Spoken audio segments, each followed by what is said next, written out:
1:30 ظهرا بتوقيت أسمرة. مشاهدينا الكرام في كل مكان، أسعد الله أوقاتكم بكل خير. من الفضائيات الإريترية أحييكم وأقدم لكم نشرة الأخبار لهذه الظهيرة، أستهل لكم بأبرز ما جاء فيها.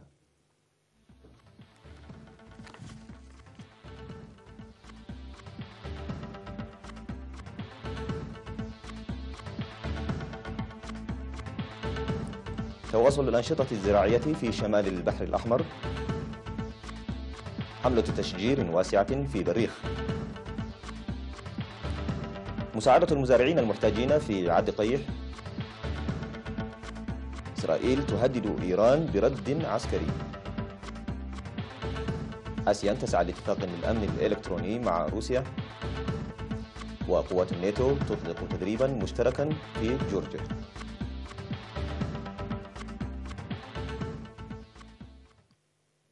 كانت تلك عناوين النشرة، وإلى حضراتكم الأنباء بالتفصيل يقرأها على حضراتكم نور الدين خليفة. قيم الاجتماع الذي عقد في مدينة مصوع في 31 من يوليو المنصرم تواصل الأنشطة الزراعية جيدا في إقليم شمال البحر الأحمر.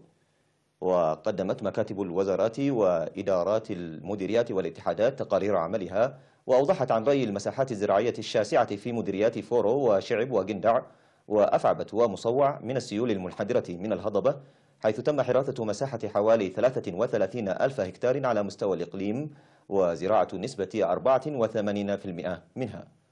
وأشار التقرير إلى حدوث نقص في العلف الحيواني لتعرض المزارع صيفا لدودة الحشد الخريفية الطائرة، والقيام بحملات نفير فاعلة لحماية التربة وحفظ المياه في مديريات أفعبت ونقفة وشعب وجندع ومصوع وفورو، وتوزيع 100 من أبقار الألبان للمزارعين النموذجيين، وتوزيع 32 من عجولها بعد الولادة إلى المزارعين الآخرين. وفي مجال الإنشاءات تم بناء مدرسة صبرا الداخلية، وإكمال البنى التحتية لمدارس نفاسيت وجندع وماي حبر، وإكمال التشييد مشروعي مياه قلعلو وإرافلي وعيادة علابابو، ويجري العمل لبناء 12 حفيرا في الإقليم. وقدم في الاجتماع توضيحا موسعا حول البرامج المنفذة في مجالات التعليم والصحة والرياضة وحماية الآثار.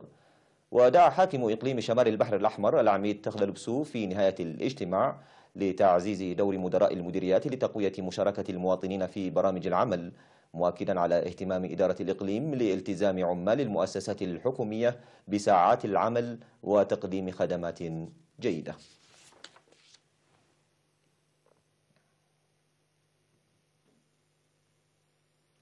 قام سكان 21 قرية في مديرية بريخ بغرس أكثر من 200 ألف شتلة أشجار في مساحة 145 هكتارا. وأوضح مسؤول مكتب وزارة الزراعة في المديرية السيد ماجور منغستأب أن العمل استهل في النفير الذي بدأ في شهر مارس ببناء المدرجات وحفر الحفر، ومن ثم غرس الشتول، مشيرا إلى أن 90% من شتول الأشجار هي الأشجار البان، وال10% المتبقية من الأشجار الأصيلة. وأشاد مدير مديرية بريخ السيد تسفوف السهاتين بالسكان وخاصة الشباب لمشاركة الفاعلة لإنجاح البرنامج. كما أكد السكان على حراسة شتول الأشجار لضمان نموها.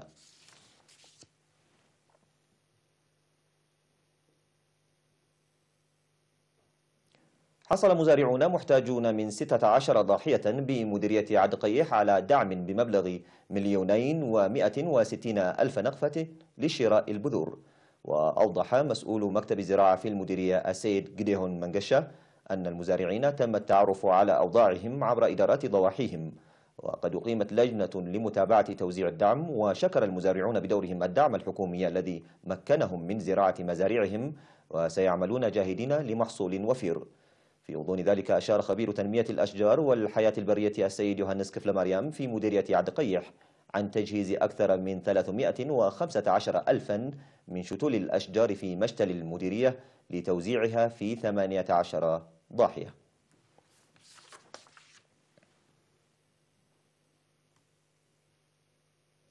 أكد الإريتريون المقيمون في المهجر على استعدادهم لدعم جمعية تشجيع الابتكار والاختراع. وجاء ذلك في الاجتماع الذي عقدته الجمعية أمس الأول من أغسطس في قاعة إريترو جيرمان.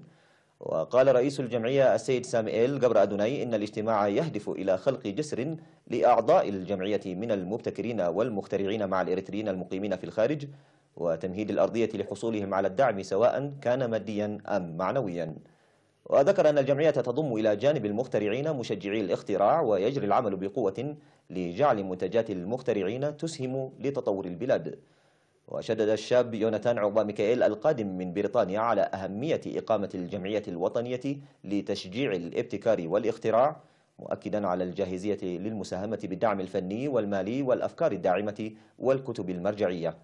ودعا الاجتماع إلى تأطير الأعضاء بطريقة مدروسة لتعزيز المساهمة وإدخال وسيلة توثيق متطورة وتنظيم الدورات المستمرة وتقوية علاقة الجمعية مع إريتري المهجر. وقدم في المناسبة عرض لمنتجات الابتكار والاختراع. الجدير بذكر أن الجمعية الوطنية لتشجيع الابتكار والاختراع أقيمت تحت إشراف وزارة التعليم بهدف تشجيع أعمال الابتكار والاختراع الجارية في مناطق البلاد كافة.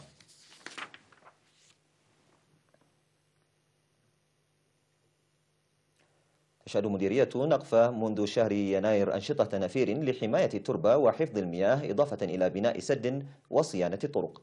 وأوضح السكان أن النفير جزء من الأعمال الأهلية التي يقومون بها بهدف استغلال موارد محيطهم.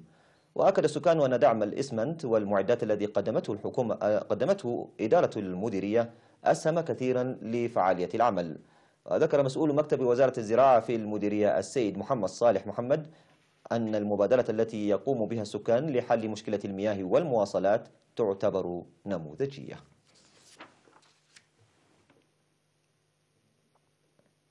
أعزائي المشاهدين، كانت تلك الأخبار الداخلية. فاصل قصير وأوافيكم بالأخبار العالمية، كونوا معنا.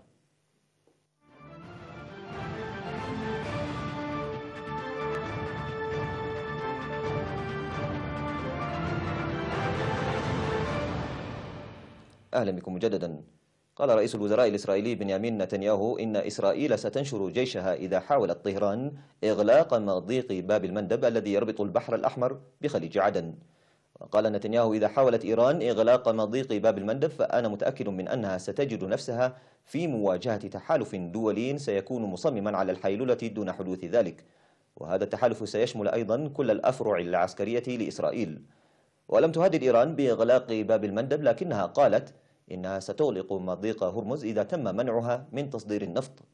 في غضون ذلك قال مسؤولون أمريكيون إن الولايات المتحدة تعتقد أن إيران تعد لمناورات كبرى في الخليج في الأيام القادمة لتقدم موعد تدريبات سنوية على ما يبدو وسط تصاعد التوتر مع واشنطن. وأكدت القيادة المركزية الأمريكية أنها رصدت زيادة في الأنشطة الإيرانية بما في ذلك في مضيق هرمز الاستراتيجي لشحنات النفط الذي هدد الحرس الثوري الإيراني بإغلاقه.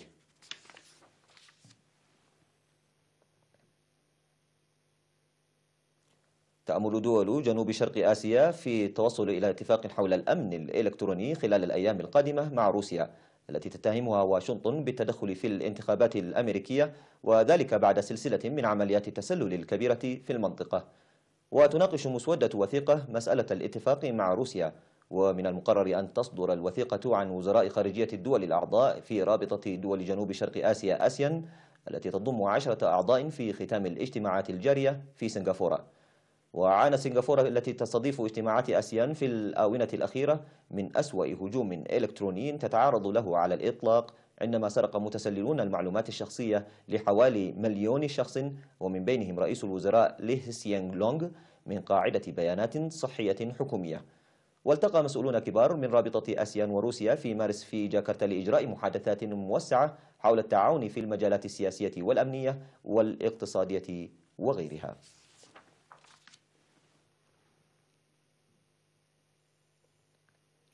شهدت العاصمة الجورجية تبليسي انطلاق مناورات نوبل بارتنر 2018 في إطار التدريبات العسكرية المشتركة التي تقوم بها قوات حلف شمال الأطلسي في أراضي جورجيا. وجرت مراسم افتتاح المناورات في مطار فازيان العسكري الواقع على بعد حوالي 20 كيلومترا خارج العاصمة تبليسي. ويشارك في المناورات التي تأتي قبل أيام من الذكرى العاشرة لحرب جورجيا مع روسيا 1300 جندي من جورجيا و1170 جنديا من الولايات المتحدة ومئات آخرون من 8 دول أعضاء في حلف الأطلسي. وهذه هي المرة الرابعة التي تقام فيها هذه التدريبات في جورجيا تحت اسم الشريك النبيل.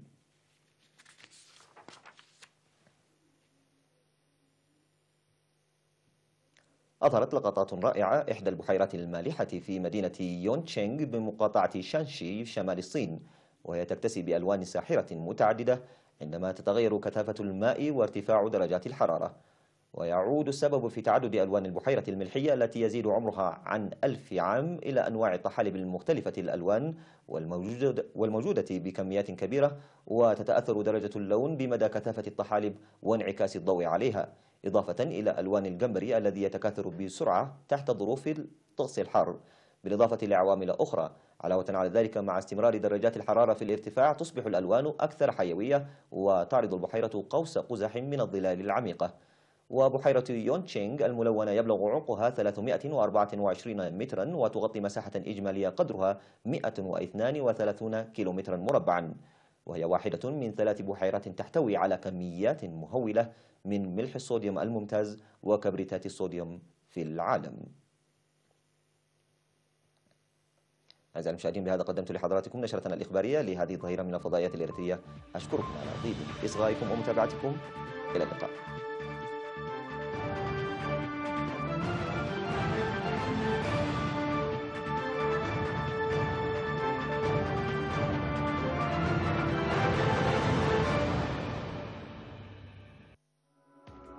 تكال نايلسات نصرنات فنوان مرقات كاب 30 حملة 2018 حفشاوي صقنا كايك سلازخنه بزا اغلغلوت زي فنونا اتكتاتلو تعزبتي فنوا كقارب تخلو كم زلو اب قمت بمئتاو بز صعب توساغت حجا مسمر فنونا كتعزبو كم تقولو نحبر فريكوينسي 13380 بولاريتي هوريزونتال سيمبول ريت 27500 FEC 43 أغلغلوت تلفزيون إيرترا